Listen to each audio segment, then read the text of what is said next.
Devam et.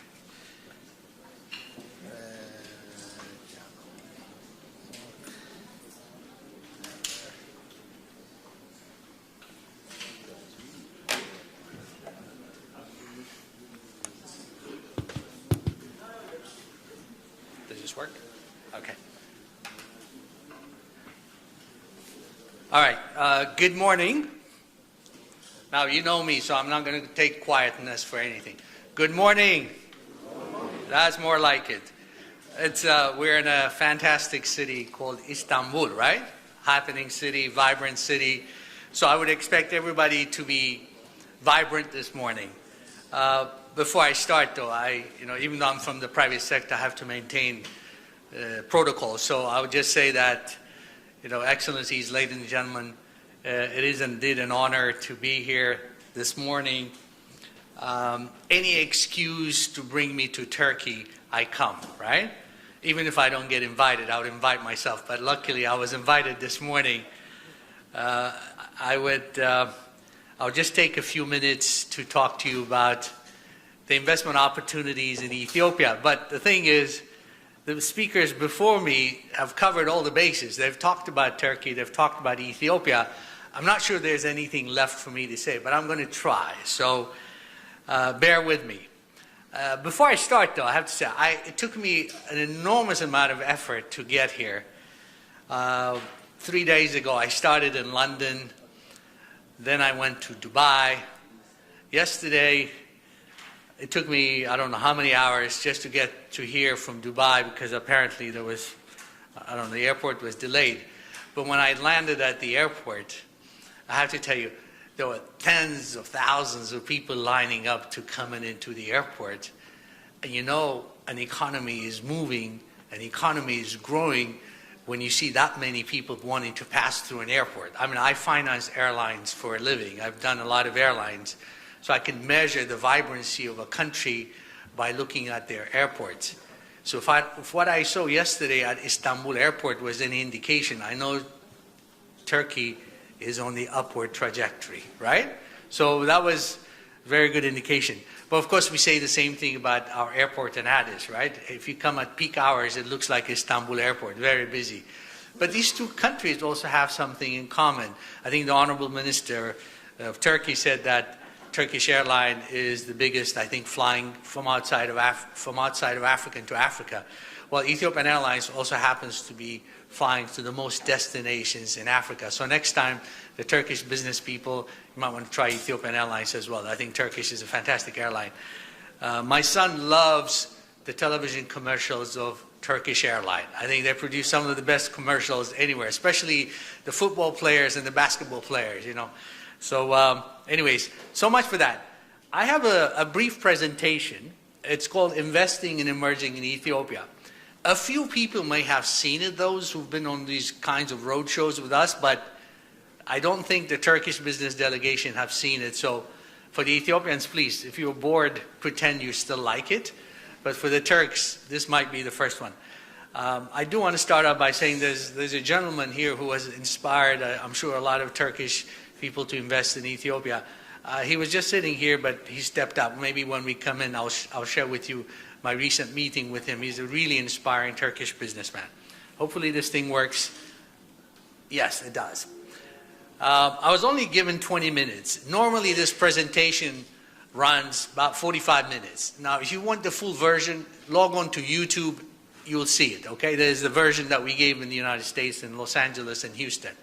What I'm trying to do this morning is give you the top 10 reasons for investing in Ethiopia.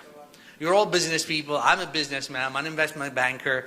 I spend a lot of my time around the world convincing Americans, Europeans, and others to go invest in Ethiopia. I do a lot of private equity investments for big American companies. And they always ask, why should I invest in Ethiopia? You, the same thing. You'll ask the same thing, right? You have lots of opportunities. Turkey is now focused on Africa and a lot of countries. You want to know, why invest in Ethiopia? So what I've done is we've extracted the top 10 reasons why you should invest in Ethiopia. A lot of it may be obvious, but I'll share it to you from my perspective. So here's a little graph, sort of the simplistic way of showing the reasons, right?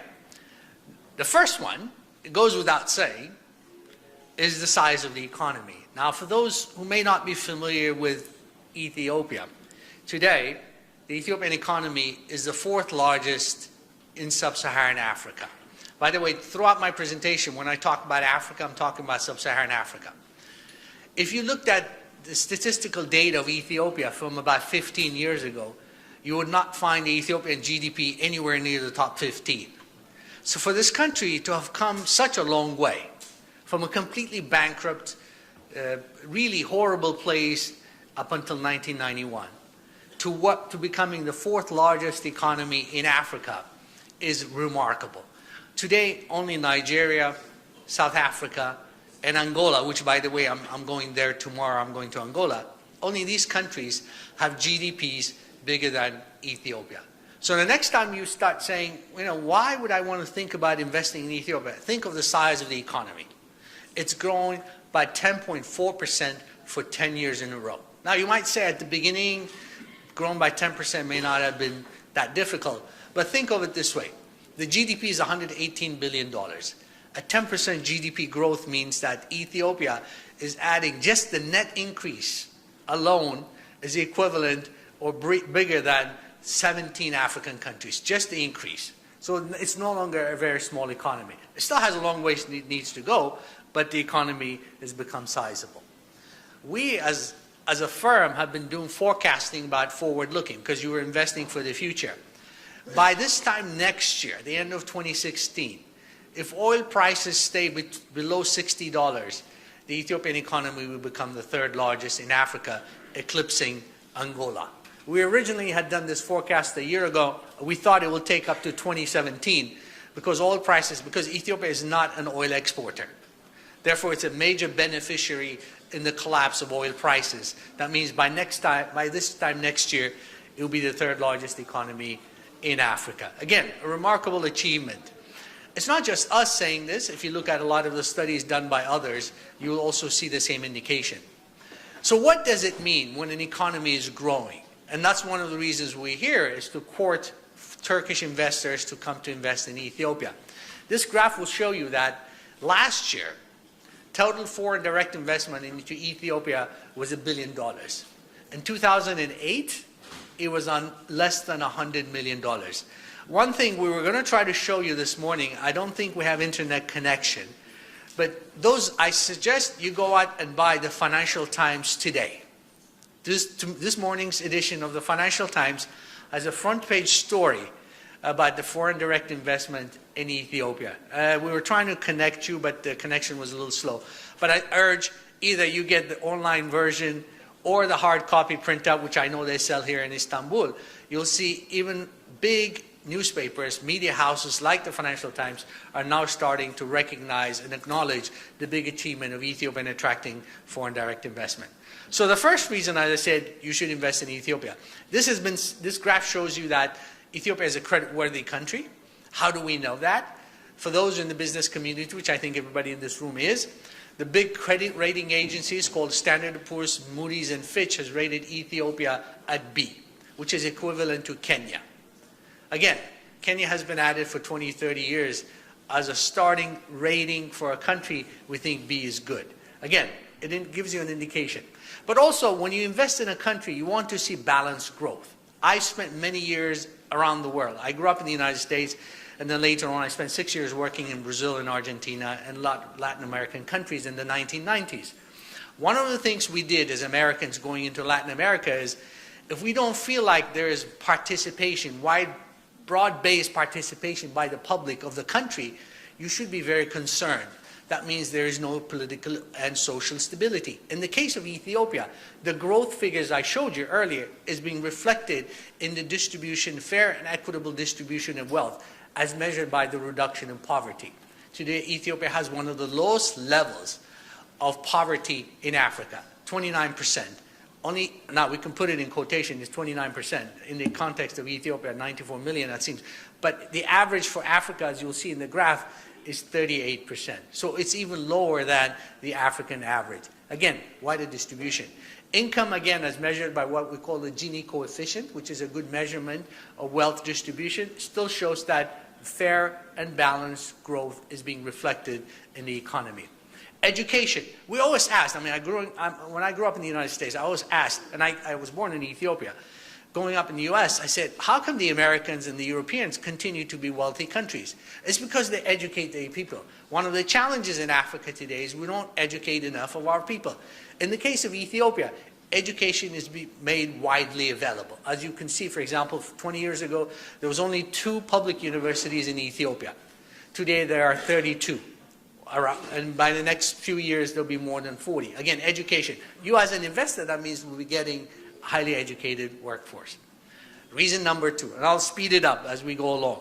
Demographics. This is also touched on earlier. You see this graph is inverted. In some countries, it's the other way around. You have an aging population. In Ethiopia, 94 million people, very young. Very, very, very young. The median age is 20. That means there's a large labor pool that manufacturers can tap into. Investors and infrastructure can tap into.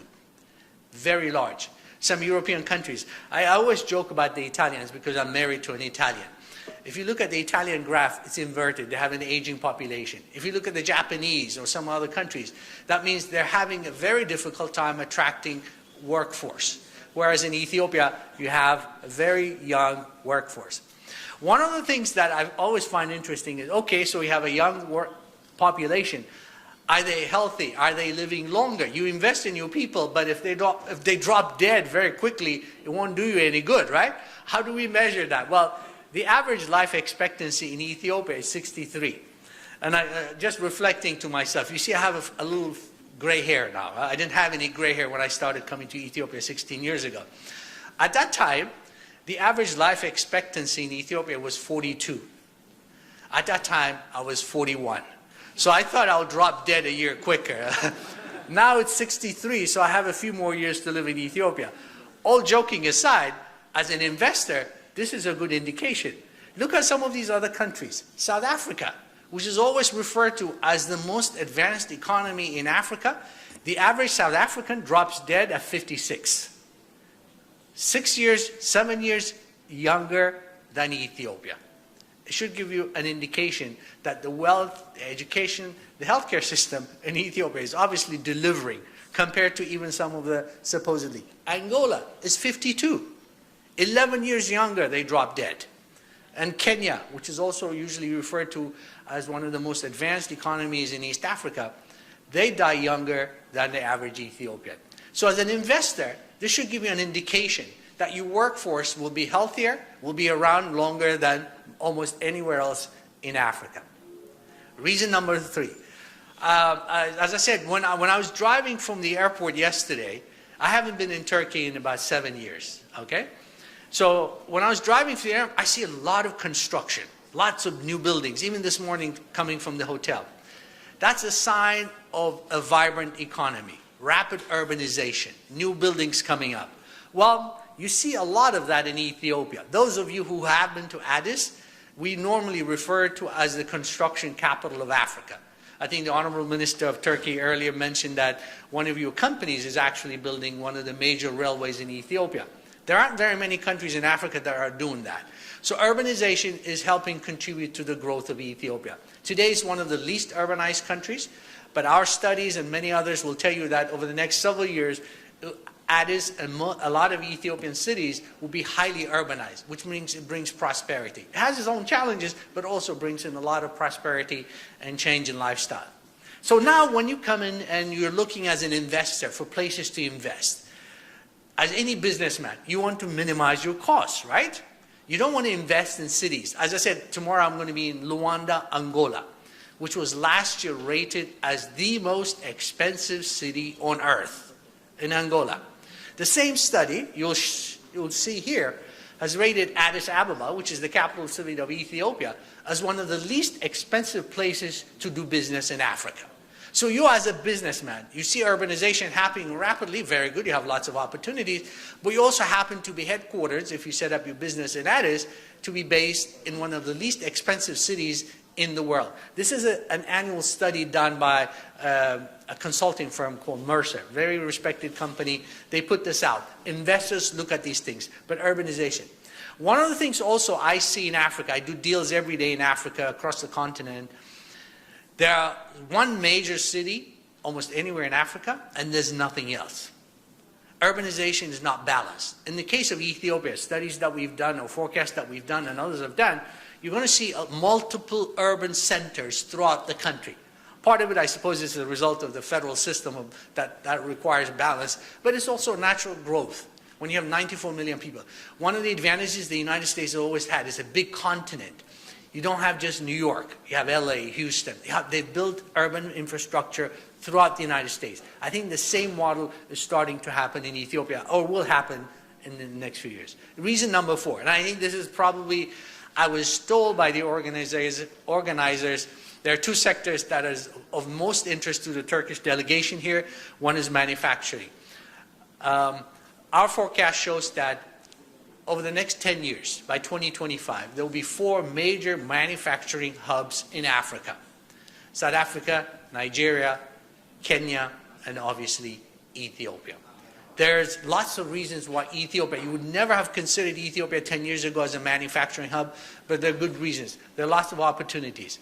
I don't know if the owner of Ika Addis is here. Oh, there is the gentleman. This is the person I was looking for, okay? I have to tell you, he's a very inspiring man. I recently met him right after the president of Turkey was in Addis. So afterwards, we chit-chatted. I was so impressed. I tweeted about him. I don't know if you saw the tweet. We got a lot of retweets, by the way, okay?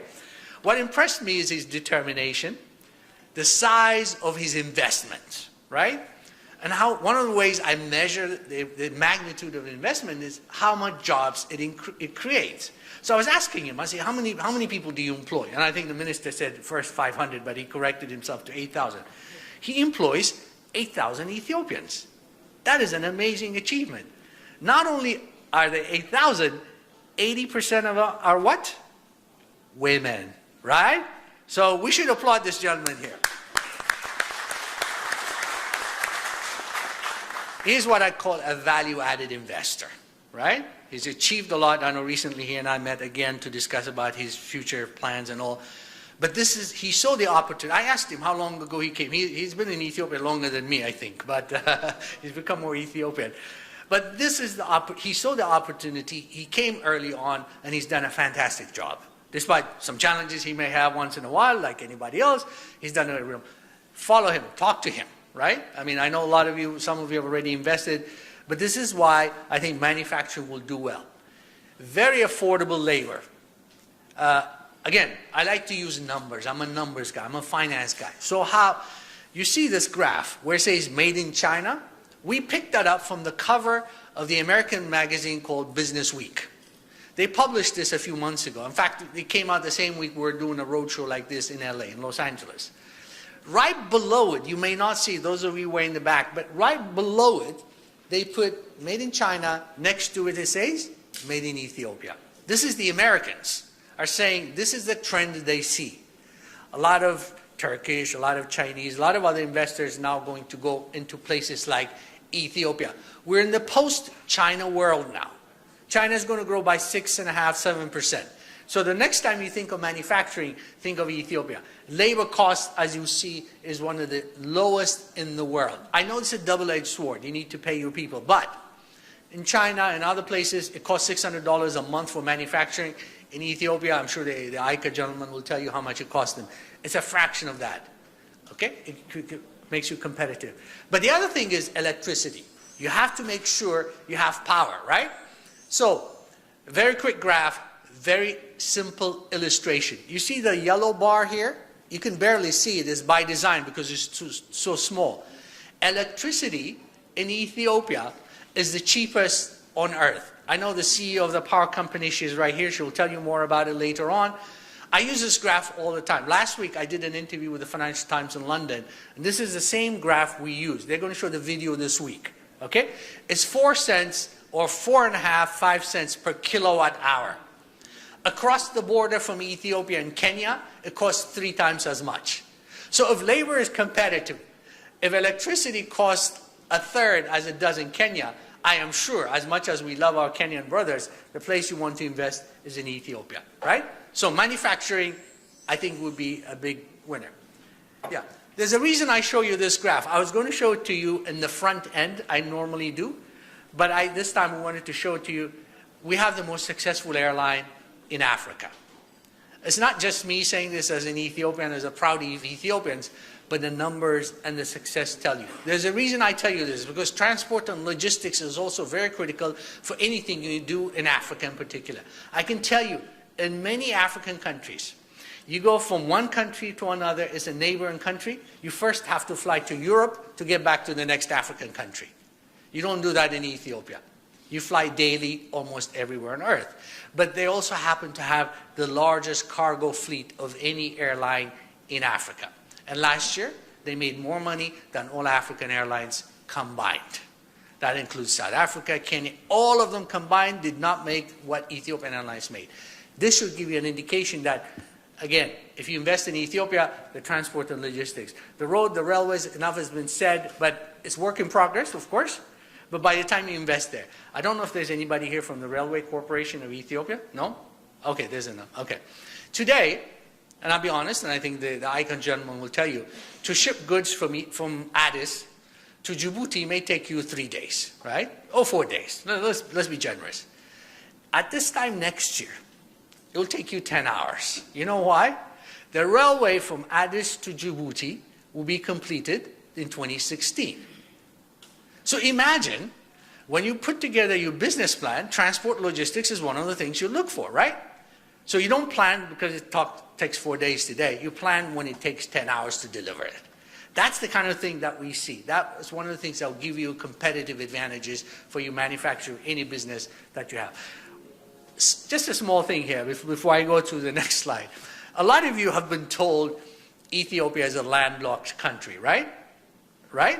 Is that a fair statement? Right? But that's form over substance. That's technicality. The reason I say that is, today, the largest merchant fleet on the African continent is owned by Ethiopia. The ships just happen to be docked in the port of Djibouti. Even South Africa doesn't have a merchant fleet to match Ethiopia. And they have a huge coastline of their own. So when the people tell you Ethiopia is landlocked, you say, yeah, we know about it, it's on the map. But from a business perspective, it shouldn't make any difference to you, because you have a very reliable merchant fleet based in Djibouti owned by Ethiopia. Fifth, infrastructure. I want to show you one graph simply because we've done the forecast. We've benchmarked the infrastructural needs of Ethiopia to many other emerging economies. And we believe over the next 15 to 20 years, there will be about $100 billion worth of infrastructural needs and opportunities. Now, will all of them happen? Perhaps not, but that gives you an indication. Power, I'll skip these graphs. When the CEO of the power company is not in the audience, usually I use this graph as well, but she'll cover this in her presentations. Enormous opportunities in the power sector. Everybody asks about that. Again, I'll skip this, except to say the World Bank has done a study that says that by 2023, Ethiopia will be the largest exporter of electricity in Africa. $1 billion a year. Again, it's a remarkable achievement when you think that. I wouldn't mention the country I was in. About a month ago, I gave a speech in West Africa. Let's call it a big country. Let's call it big, not mentioning it. We're having a conference in a place like this, beautiful place, in a hotel, 5-star hotel. I was there 2 days. Power went out every 5 minutes. And we were talking about bringing foreign direct investment into this West African country. So you can imagine the investor's confidence when you see those kinds of issues that you face.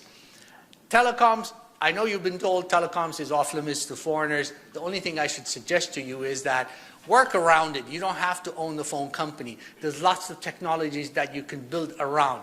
The reason I say that is today, the Ethiopian telecom market is the 3rd largest in Africa. Only South Africa and Nigeria have bigger subscribers than Ethiopia. Okay? Keep that in mind. By this time next year, 2016, if everything goes according to plan, only Nigeria will have a bigger mobile telecom market than Ethiopia. So when people tell you the telecom market is off limits to foreigners, again, this is form over substance. You don't have to own the infrastructure. which the government says it has to own. But you can do things, value-added things around it, mobile banking. All these are the technologies that you can do, all right? So think of that. Number 6, huge untapped natural resources. I'll only show you one graph. Normally we spend a lot of time. For those of you who are interested, I'm sure there are people in the audience who want to talk to you. Lots of resources, Chinese and others are investing in that area. Look for it as an opportunity. Agriculture. I'm not sure how much interest there is from the audience from agriculture, but this would definitely be one of those sectors. If you ask me, I convince a lot of private equity funds. Imagine private equity funds investing in Ethiopian agriculture. The entire value chain is available, from the farmland to the production, to the value-added production. I always use the example of coffee as just an illustration. How many of you have tried Ethiopian coffee? Can I see a show of hands? The Turks? Okay, wow, very good, a lot of people. It's probably, listen, you would agree with me, it's the best coffee in the world, right? Right? Yeah, well, see, that's why I know you're a smart businessman. Very strong, yeah, well, you need the caffeine, right? Let me tell you, there's a lot of ratings that have been done every year. But today, and this is also for the Ethiopian government officials, we export raw coffee.